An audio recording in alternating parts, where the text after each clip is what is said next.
यदि आपके मन में कभी अशांति आ जाए तो ये ओम शांति का महामंत्र है, इसको सिमरन करने लगना 10 मिनट में ही चित्त शांत हो जाएगा। हमारी कीर्ति बहन का आज बहुत बहुत स्वर्णिम दिवस है। जिन्होंने भगवान को चुन लिया, हम पढ़ा करते थे, बहनों ने आपको बताया कि सती ने बहुत साधनाएं की, महादेव को अग्नि दी।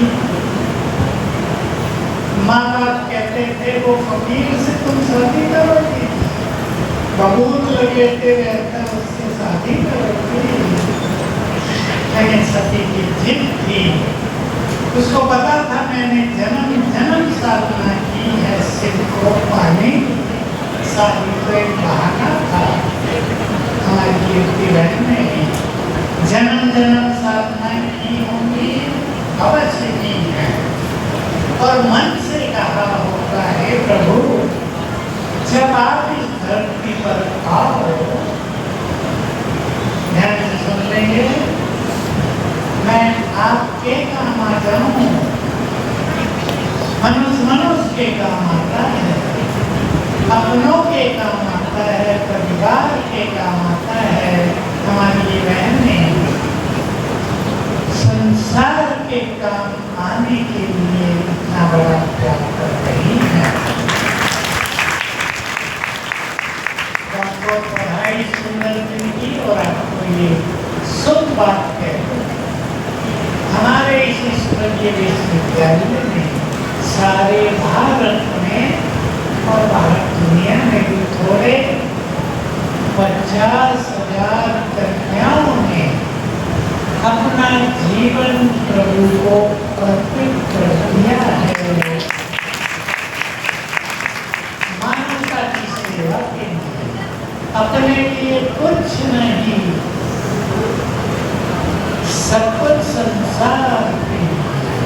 इसको कहते हैं प्यार। लोग सोचते हैं त्याग माना भोजन छोड़ दो, त्याग माना संसार छोड़कर कहीं जंगल में चले जाओ, पर त्याग अर्थात अपने लिए कुछ नहीं, सब कुछ संसार के लिए, ऐसी माना पाए। धन्यवाद की पात्र हैं। मैं इनको बहुत शुभकामनाएं देता हूँ। नाम कीर्ति है, इनकी कीर्ति सारे घर में फैले, यही हम सबकी शुभकामनाएं हैं। हमारे इस महान यज्ञ जिसमें बहुत बड़े तपस्वी, बहुत बहुत बड़े महात्यागी, श्रेष्ठ योगी रहते हैं, उन सबकी शुभकामनाएं लेकर दुआएं लेकर हम को प्रदान कर रहे हैं। बहुत खुशी की बात है, श्री कृष्ण का जन्म दिवस है। मैं जानना चाहूँगा आपसे, कौन कौन श्री कृष्ण के साथ रहना चाहेंगे, हाथ उठा करो। कौन कौन आप में से श्री कृष्ण के साथ रहना चाहेंगी? माताएं बहनें हाथ उठाओ। सचमुच चाहेंगी तो बहुत साथी होंगे श्री कृष्ण के। श्री कृष्ण के महल में तो जगह नहीं बचेगी फिर।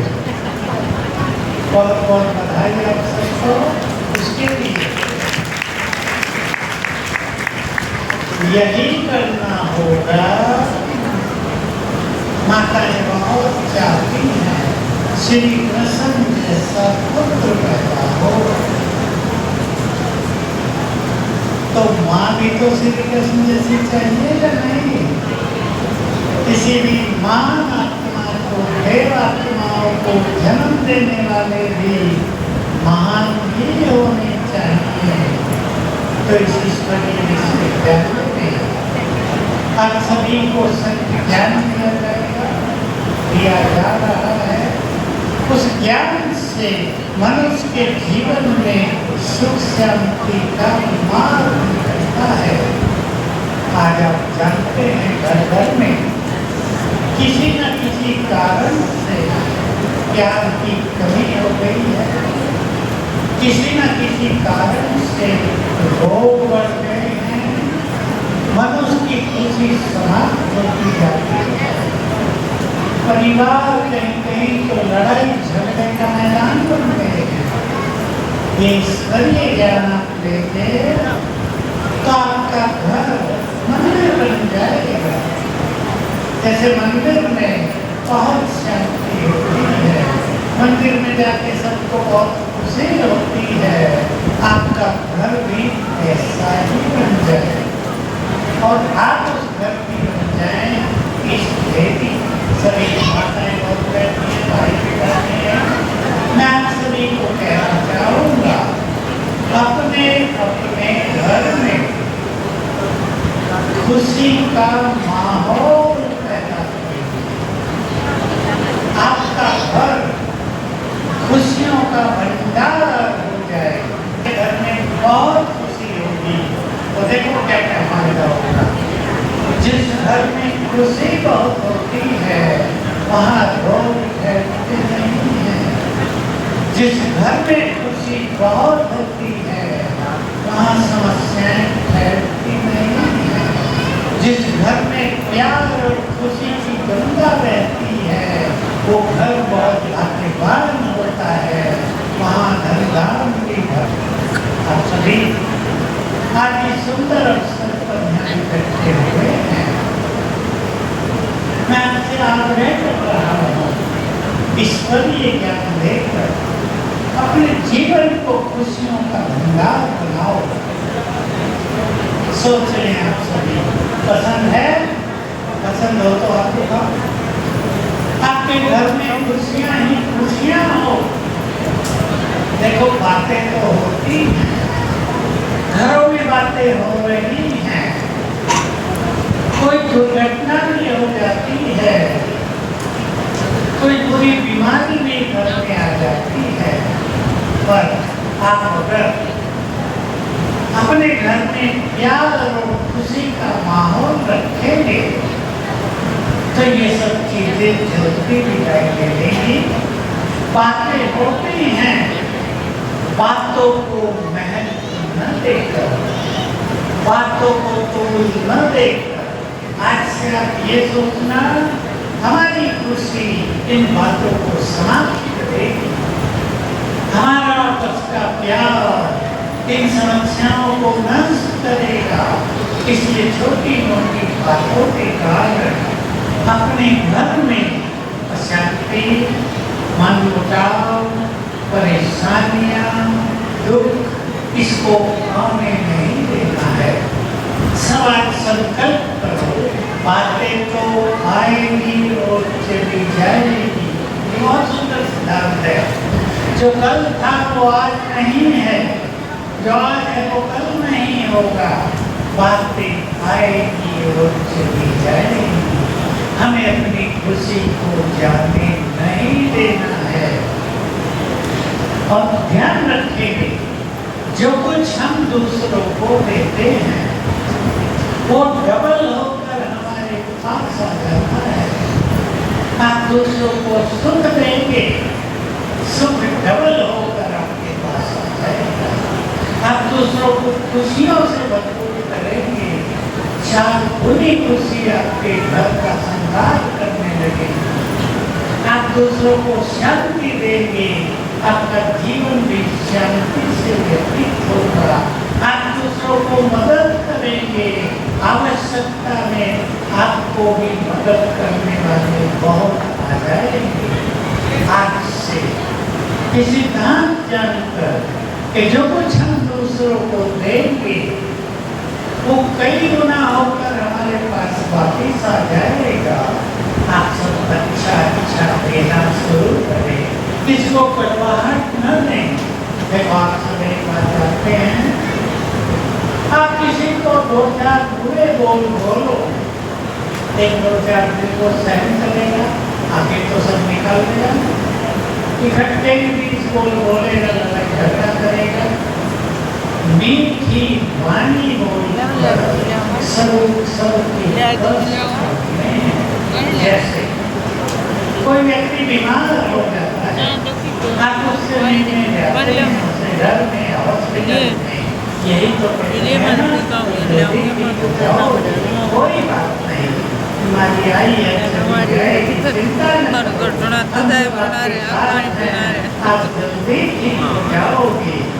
हमने कई जगह प्रयोग कराए, जिन बहनों को कैंसर हो गया, जो डर रही थी कि अब क्या होगा, हमारे बच्चों का क्या होगा, परिवार का क्या होगा, कैंसर का नाम सुन के उनको जब जाता है, हमने उन्हें सिखाया खुश रहना सीखो।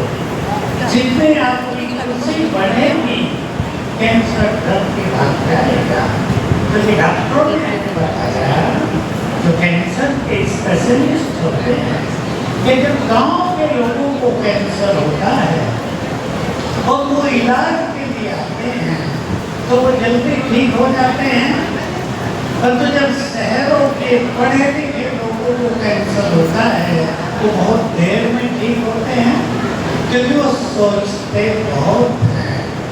एक गांव का व्यक्ति जो ज़्यादा पढ़ा लिखा नहीं है, वो इतना सोचता है कि जैसे बुखार होता है वो उतर जाता है, कैंसर भी हुआ है ठीक हो जाएगा। आज से पक्का करते हैं, कुछ भी हो, आपको बीमारियां आ जाए, उस पर ज्यादा सोच सोच के परेशान नहीं होना है। अपने घर में भी बहुत खुशी का माहौल उस समय बना हो, नहीं तो एक ही बीमारी पूरे घर में उदासीनता को ले आती है, बीमार व्यक्ति की बीमारियां बढ़ने लगती हैं। हमने देखा है कई जवान बच्चे कोमा में चले, कोमा माना और जिंदा तो है पर बोलते के समान है, घर में जैसे लाश पड़ी है, सारा दिन शोक से शोक में डूबा रहता है। जो भी आएगा वो चर्चा ये करेगा, देखो क्या हो गया बच्चे को, पता नहीं अब क्या होगा, शोक मनाने आते हैं। हमने उनको सिखाया नहीं, अपने घर की खुशी का माहौल पैदा करो, ये सब ठीक हो जाएगा। ये थोड़ा बहुत कर्मों का हिसाब किताब है, ये नष्ट होगा और ये व्याधि समाप्त होगी। तो छोटे मोटे राज्यों के अभ्यास कराए, बच्चा उठ गया तो वहाँ से बाहर आ गया, जीवित हो गया। तो हमारी खुशी में, हमारे प्यार में बहुत बड़ी शक्ति होती है। माताओं को छोटा सा उदाहरण देता हूँ, आपके घर में एक छोटा बच्चा जो सो रहा था और रोने लगता है, माताएं क्या करती है, जाके प्यार की थपथपी देंगी, बच्चा आधे मिनट में फिर सो जाएगा। प्यार में बहुत शक्ति है, माताओं का विशेष काम है, भाइयों का तो है, पर माताओं का विशेष अपने घर में प्यार ही प्यार। माताएं प्यार की प्रतिमूर्ति है या नहीं? माताओं के पास प्यार जाता है या भाइयों के पास? बोलो, अरे बोलो ना, माताओं के पास। आप कितना प्यार करते हैं अपने बच्चों की भावना में। तो आज से इस सुंदर अवसर पर एक सुंदर संकल्प ले लेना, हमें अपने अपने घर में प्यार और खुशी, सुख शांति तो आते हैं, सफलता आते ही होगी, भाग्य का सितारा आपका आते ही चमकने लगेगा। हमें प्यार और खुशी का माहौल बना के रखना है। कोई बात आ जाए, परिवार परेशान होने लगे, आप उनको शांत नहीं, सब कुछ ठीक हो जाएगा। ये कोई बड़ी बात नहीं है, आएगी चली जाएगी।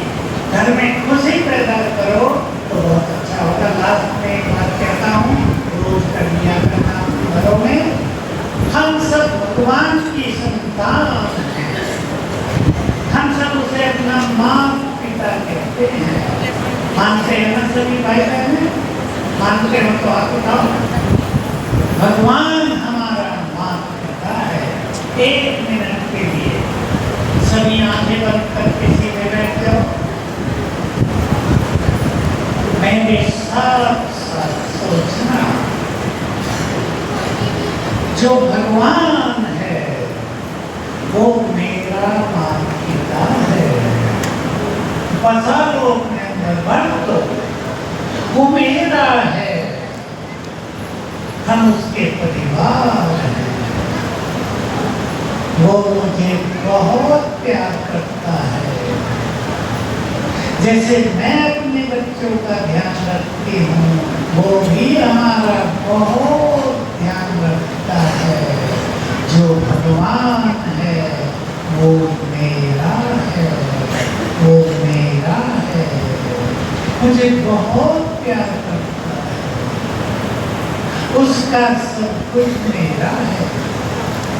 मैं भगवान की संतान हूँ तो उसके बहुत सारे गुण भी मेरे अंदर हैं, मुझे उन्हें भूलना नहीं है। वो शांति का सागर है, मैं भी शांति से भरपूर हूँ, स्वीकार कर लें। वो प्यार का सागर है, मैं भी प्यार से भरपूर हूँ। वो सुखों का दाता है, मैं भी सुखों की दाता हूँ। रोज सवेरे उठकर आप बोले, रोज सवेरे उठकर अपने को ये विचार देना, आप भगवान के समीप पहुंच जाएंगे, उसकी मदद आपको मिलने लगेगी, उसका प्यार आपको मिलने लगेगा, और जीवन में विघ्न जो भी होते हैं वो उसकी मदद से नष्ट होने लगेंगे। आप समय निकाल कर यहाँ आए, बहुत बहुत आपका स्वागत है।